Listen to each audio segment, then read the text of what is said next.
On October 9, 2024, the streets of Mumbai stopped completely. Factories closed, offices shut their doors, and a military honor guard prepared a 21-gun salute.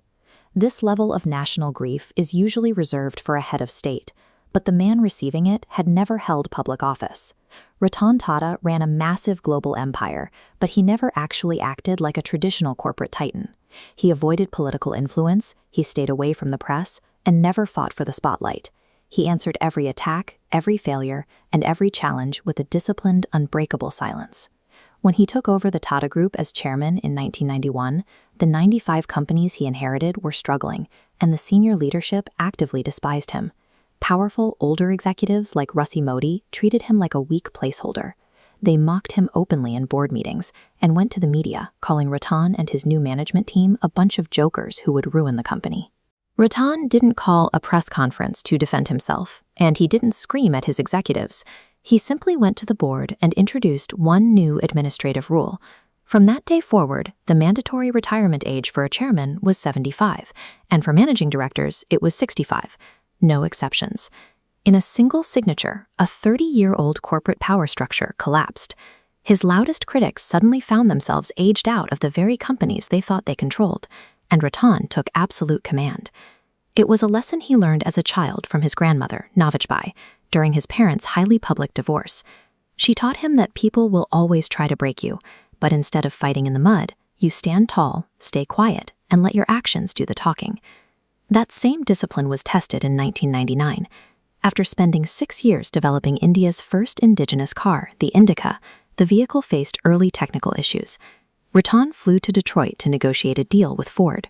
The Ford executives humiliated him in the boardroom, explicitly telling him he had no idea what he was doing and shouldn't even be in the car business. Ratan left the room without a word. 9 years later, Ford was bleeding cash and desperate to sell off its prized British luxury brands. Ratan walked back into the room and bought Jaguar and Land Rover for 9,200 crore rupees in pure cash.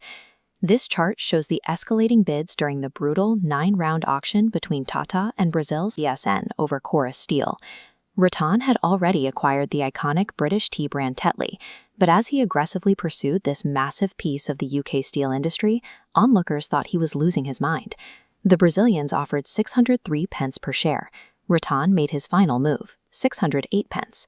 For exactly 5 pennies more, he secured the 1 lakh crore deal, effectively reversing British colonization by putting their steel industry into Indian hands.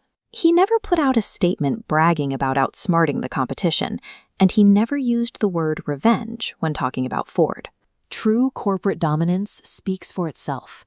In 2003, Ratan saw a family of 4 crammed onto a single scooter, sliding around on a flooded highway in the pouring rain.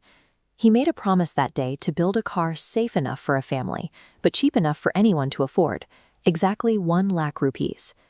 When they finally built the factory in West Bengal to produce the Nano, severe political protests and opposition from farmers brought the entire project to a standstill, threatening his promise to the middle class. After months of dead-end negotiations, he received a brief offer from the Chief Minister of Gujarat. Ratan didn't hesitate. He uprooted the entire 900-acre operation and moved it across the country overnight. But his deepest commitment was to his own people. During the horrific 2008 terror attacks on Mumbai, the Taj Mahal Palace Hotel, the crown jewel of the Tata Empire, was under siege. Ratan stood outside the building for 3 days, watching the smoke rise, entirely helpless. Once the siege ended, he personally visited the homes of the 80 employees who were killed or injured. He sat on their floors and guaranteed that every family would receive their loved one's full salary for the rest of their lives, along with free medical care and covered tuition for their children. Success for him was measured by the lifelong salaries and medical care he guaranteed to the people who trusted him. Ratan Tata spent decades building homes, cars, and secure futures for millions of strangers. Yet every night he returned to complete isolation. He came close to marriage 4 times. The most serious was in the 1960s with a woman named Carolyn in Los Angeles. But when he returned to India to care for his ailing grandmother, the 1962 Sino-Indian War broke out. Carolyn's parents refused to let her travel to a conflict zone, and the relationship permanently dissolved. He held himself to his own harsh rules, stepping down right at age 75. Even when his successor, Cyrus Mistry, was removed in a brutal, highly publicized boardroom fight, Ratan kept his mouth shut.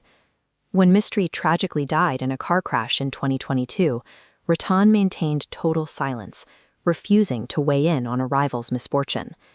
In his final years, he lived a quiet existence, finding companionship in small startups and the stray dogs he championed on social media. The solitary life of a man who carried the weight of an empire. In early October 2024, as rumors of his failing health began to panic the public, his first instinct was to write a short, reassuring post from his bed at Breach Candy Hospital to calm everyone down. He passed away 2 days later, at the age of 86. In his will, he left behind 10,000 crore rupees to be entirely donated to the people of India. India stood still to bid farewell to the silent guardian who, through decades of quiet action, rebuilt the nation's self